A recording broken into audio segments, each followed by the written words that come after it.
Good evening everybody, my name is Crystal and welcome to my YouTube channel. If you like my videos, please smash that like button, please do subscribe. It's Sunday evening, I'm here on my own in my flat. I've been keeping myself occupied and it's been fine. There's not been anything untoward happened. I'm quite happy. I just keep myself to myself for obvious reasons. I've been hurt a lot of times and I don't want any trouble. Alexa, what's the time please? It's 6:05 p.m. So I have in the previous video scratched the scratch cards that I got this morning. I've read the newspaper, I've watched a film about Mary Queen of Scots. I've also watched an episode of Toys of the 80s and they were talking about the top toy being the Rubik's Cube. So when you're on your own you have to keep your mind occupied, otherwise you go doolally. Because I overthink. I think about things and things bother me that don't bother other people because I'm sat on my own a lot of the time, and when you're with somebody you're distracted and your mind is taken off of it. So I am trying it's hard for me to not wander over to the window, look out the window or just, bother myself with things I shouldn't be bothering with. So I'm sat down, I've been watching the telly, on and off I listen to the radio, I love music. There's nothing wrong with being by yourself, it's perfectly fine. It's easy to get involved with wrong things, especially when some people encourage you. Oh, you're boring, you don't do anything, right? No, but I like to keep safe. You get involved with the wrong people and you can go really downhill, and that's happened to me in the past. People encouraging me to do bad stuff. Look, oh, you're boring, oh, go on, why don't you meet that bloke, why don't you do this? No, quite happy on my own.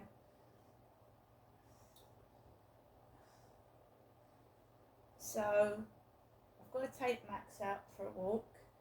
I'm going to change from shorts to trousers because it's the evening.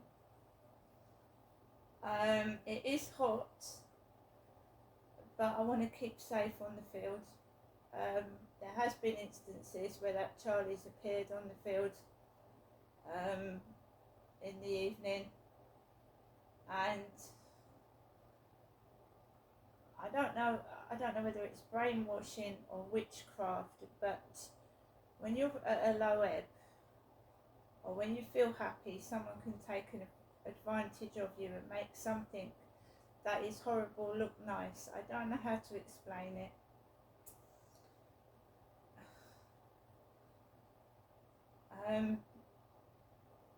So I've fallen into traps, and someone's made me think that something's nice when it's nasty, if you know what I mean. I'm trying to explain what's happened to me in the past, being encouraged to go out with people that aren't very nice and have treated me like dirt and shit.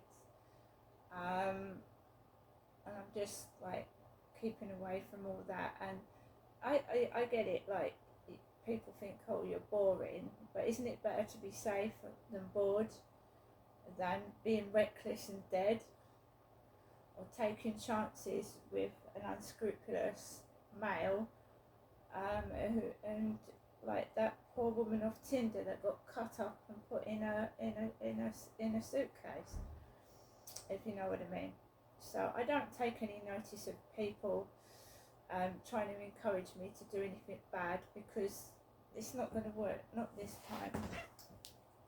So just going on to a couple of pieces in today's mail. Right, So, woman 67 arrested in Earl Spencer's sex abuse investigation by Mark Hookham.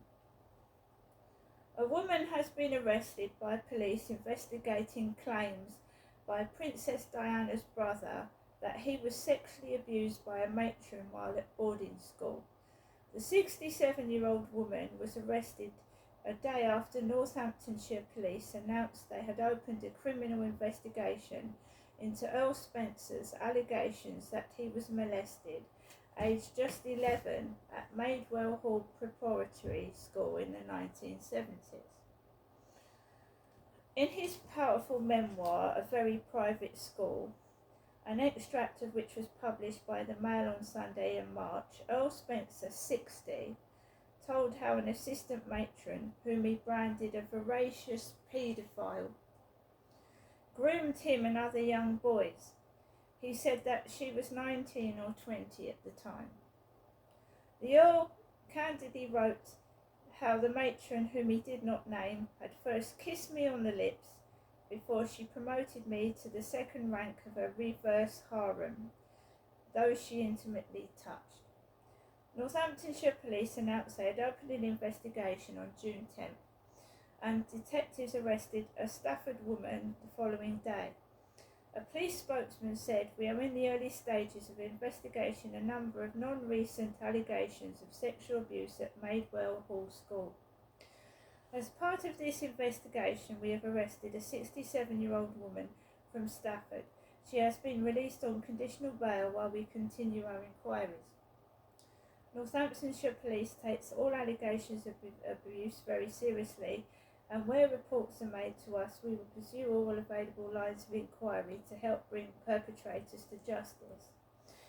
In his memoir, the Earl, who attended Maidwell Hall near Market Harborough between the ages of 8 and 13, stated that the matron abused boys in the dormitory beds at night. He described how the alleged abuse and the emotional confusion it caused led to him self-harming and wanting full sex from a too early age, with him losing his virginity aged 12 to a prostitute in Italy. Maidwell Hall has previously urged anyone with similar allegations to Earl Spencer's to come forward and contact the police or the local authority. Northamptonshire Police have also encouraged anyone who has suffered abuse to contact them and stress that people reporting sexual abuse have the legal right to long life anonymity. So that was in the newspapers today. That's been going on and off all this year. Charles Spencer, Diana's brother.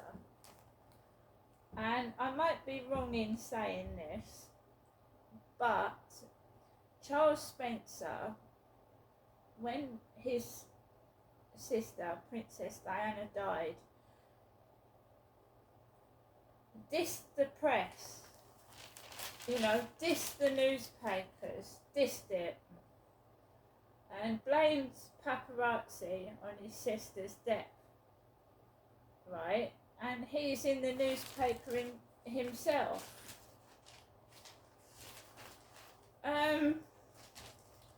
He's also got together with a woman, so he's got a partner. I'm just wondering if he's got paid for this piece in the newspaper, because I would have thought that Earl Spencer is a very rich man. So, do people actually get paid for pieces in the newspaper? Do rich people get paid money?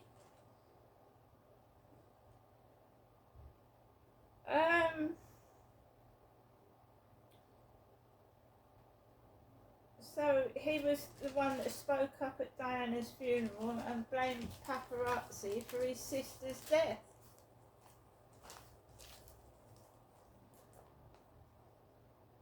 I would imagine he's a very rich man. Princess Diana's brother.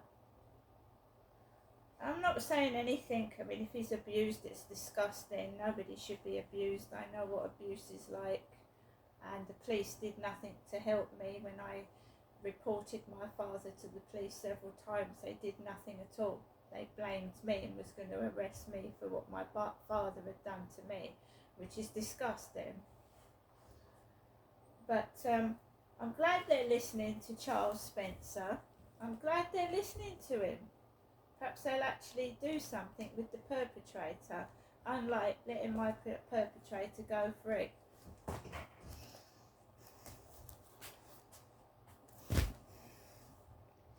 So let's listen to what is on the radio. We're entitled to our opinions. I'm not saying anything derogatory about Charles Spencer. I'm just saying it's one rule for the rich and it's one rule for the poor. That's all I'm saying. Alexa, LBC Radio. LBC London from Global Player.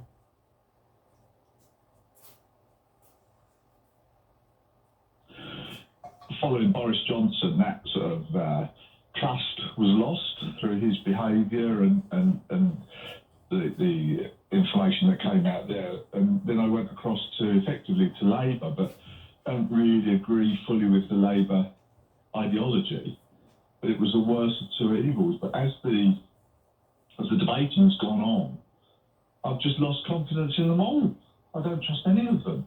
And I take on board what you said around, the importance of us voting. But how can I vote for people that I don't believe what they're telling me, or I don't believe they're going to do what they're telling me? Why don't you believe what Keir Starmer is telling you he's going to do? Well, because when you listen to people, the academics, and he says, I'm going to increase spending on this, I'm going to increase spending on that, I'm going to increase spending on the other, I'm not going to raise taxes. Well, certainly not ones that you'll notice. How is he going to do it? The pie is only so big. No. And we slice the pie up into the quadrants for the relevant expenditure. You can't keep making those slices bigger without making the pie bigger. And there's only one way we make the pie bigger. So somewhere along the line, we are being, yet again, same as we have been for probably 2 decades now, hoodwinked. And we need a politician. Look, how can we have a democracy? Democracy is about various parties offering an ideology. We support, depends on what side you are of the river, you support one or t'other. You vote for that and they either get it or they don't. If they start misleading or they're coming out with untruths then but Ali, it seems to me that you're projecting. You haven't given Labour a chance to show that they're going to be honest and they're going to do what they say they're going to do in their manifesto, or they're not going to do what they say that they've claimed they're not going to put up the main rates of tax. If they do, then I would agree with you. But I think you've got to give them a chance before you write them off as lying charlatans. If they're saying they're going to do it through growth, not putting taxes up, through the economy growing and what have you, they haven't said what they're going to do if that doesn't happen. Well, yes, I mean, what if there's another exogenous shock, like energy price spike following Russia's invasion of Ukraine? Then they can't rely on growth. If everybody's, were pitched into another cost of living crisis and hugely high energy bills, then their plan goes out of the window. Oh, I totally agree. And then we have to reassess. Absolutely. So it's things like I was listening to the LBC were replaying what Farage had said on the lead up to the Brexit vote, and nobody ever calls him to account. They've not gone back to him and said, look, every single promise you made hasn't come true. Every single promise you made us hasn't come true. When he was challenged for that, he went, but that's because this government didn't implement. I know. It's the purest argument. It's like Brexit was a good idea, it just hasn't been done properly. But he is right in saying, Nigel Farage, is that we have left the EU, we do have our own sovereignty, we can take decisions without reference to a supranational organisation like the EU in many areas that we couldn't before. He's right about that. But not one of the benefits that he promised us has come true. And when he was challenged on the benefits that haven't come true, his argument is, oh, that's because the government hasn't done. Well, when he was selling it to us, it was never sold to us on a proviso that the government of the day did X, Y, or Z. It was That's just very true, Alan. Well, I campaigned against Brexit, and by the way, happy 8th anniversary of the EU referendum. Thank you, Alan. I'm afraid we've got to leave it there. You're listening to me, Rachel Johnson. We're talking about the election campaign. Have you made up your mind, or are you, like me, one of the supily undecided? 0345 606 0973. I'm Rachel Johnson. It's LBC, and the time is 6:19. This is LBC. Tailoring Inc.